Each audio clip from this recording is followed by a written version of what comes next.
Assalamualaikum warahmatullahi wabarakatuh. Saya Nisrina Husni Ramadanti dengan NIM 222 12 12 12 akan menjelaskan materi tentang maqasid syariah menurut Jasar Audah. Biografi Jasar Audah. Beliau lahir di Kairo pada tahun 1996, lalu kuliah di Cairo University jurusan Ilmu Komunikasi atau Studi Strata 1, diselesaikan tahun 1988, dan gelar master diperoleh tahun 1993. Melanjutkan studi doktoral bidang sistem analisis di Universitas Waterloo, Kanada, dan memperoleh gelar PhD pada tahun 1996. Lalu melanjutkan pendidikan di Islamic American University pada tahun 1999. Beliau mendapatkan gelar Bachelor of Arts atau BA untuk kedua kalinya diperoleh dari universitas tersebut dalam bidang Islamic Students, serta mendapatkan gelar master pada tahun 2004. Lalu melanjutkan studi doktoral di Universitas Wales pada tahun 2008. Ia berhasil meraih gelar PhD di bidang hukum Islam. Selanjutnya, maqasid syariah klasik dan kontemporer. Kata maqsid atau jamak maqasid merujuk pada arti tujuan, sasaran, prinsip, hal yang diminati atau aims dalam bahasa Inggris, telos dalam bahasa Yunani, finalité dalam bahasa Prancis, Zweck dalam bahasa Jerman. Maqasid al-syariah dapat dipahami sebagai tujuan dari seperangkat hukum Islam pada terbentuknya keadilan dan kemaslahatan masyarakat, bukan sederet aturan yang mengantarkan kepada kerusakan tatanan sosial. Maqasid al-syariah al-islamiyah berdasarkan tingkat kedaruratannya. Yang pertama, daruriyat atau kebutuhan pokok terbagi menjadi 5. Yang pertama, hifz al-din, hifz al-nafs, hifz al-mal, hifz al-aqal, hifz al-nasal, dan hifz al-ird. Yang kedua, hajiat atau kebutuhan. Dan terakhir, tahsiniyat atau kebaikan. Selanjutnya, fitur sistem dalam penerapan usul fikih dalam pemikiran Jasar Audah. Yang pertama, cognitive nature. Watak atau pengetahuan yang membangun sistem hukum Islam. Menurut Jasar Audah, contoh konkret dari kesalahpahaman adalah anggapan bahwa status ijma dalam hukum Islam disamakan dengan teks utama atau Al-Quran dan Sunnah. Yang kedua, wellness. Dengan meminjam teori sistem, Jasar Audah menyatakan bahwa setiap hubungan sebab akibat harus dilihat sebagai bagian-bagian dari gambaran keseluruhan. Audah mencoba untuk membawa dan memperluas maqasid al-syariah dari dimensi individu menuju dimensi universal, sehingga bisa diterima oleh masyarakat umum. Itulah yang disebut dengan maqasid alamiah, seperti keadilan, kebebasan, dan seterusnya. Yang ketiga, openness. Pintu ijtihad tertutup hanya akan menjadikan hukum Islam menjadi estatis. Padahal ijtihad merupakan hal yang urgent dalam fikih, sehingga para ahli hukum mampu mengembangkan mekanisme dan metode tertentu untuk menyikapi suatu persoalan yang baru.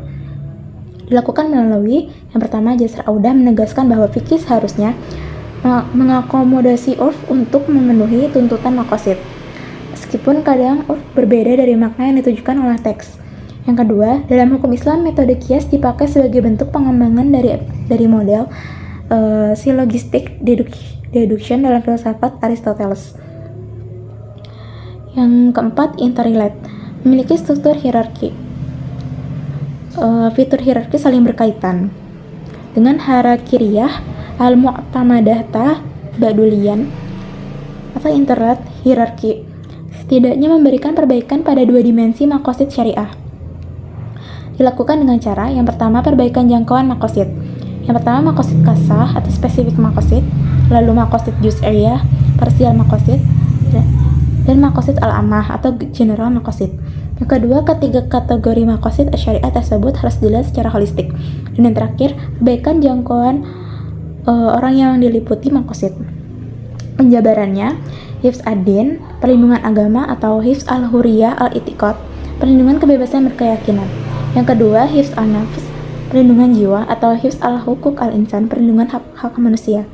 Yang ketiga, hifz al-mal atau perlindungan harta, yaitu perwujudan solidaritas sosial. Selanjutnya, hifz al-aqal, perlindungan akal, yaitu perwujudan berpikir ilmiah atau perwujudan semangat mencari ilmu pengetahuan. Yang kelima, hifz al-nasl, perlindungan keturunan atau hifz al-usrah, perlindungan keluarga. Dan terakhir, hifz al-id atau perlindungan kehormatan, yaitu perlindungan harkat dan martabat manusia atau hak-hak asasi manusia. Yang kelima, multidimensionality, yaitu sistem yang berdiri atas beberapa bagian yang saling terkait satu sama lain. Paradigma oposisi binari harus dihilangkan untuk menghindari pereduksian metodologis, serta mendamaikan beberapa dalil yang mengandung pertentangan dengan mengedepankan aspek makosid atau tujuan utama hukum. Dan yang terakhir, purposefulness, yaitu tujuan dibedakan menjadi goal atau tujuan, dan purpose atau maksud. Makosid berada dalam pengertian purpose atau al-ghayah. Efektivitas sistem hukum Islam dinilai berdasarkan tingkat pencapaian makosid syariahnya.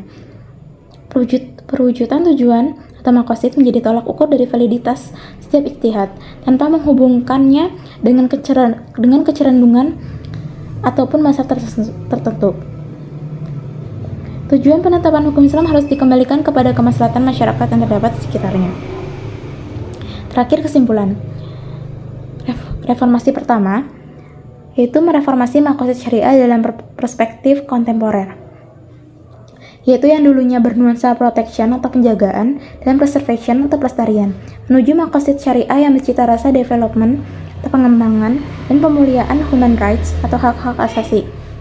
Yang kedua, Jasr Auda menawarkan tingkatan otoritas dalil dan sumber hukum Islam terkini, diantaranya hak-hak asasi manusia sebagai landasan dalam menyusun tipologi teori hukum Islam kontemporer.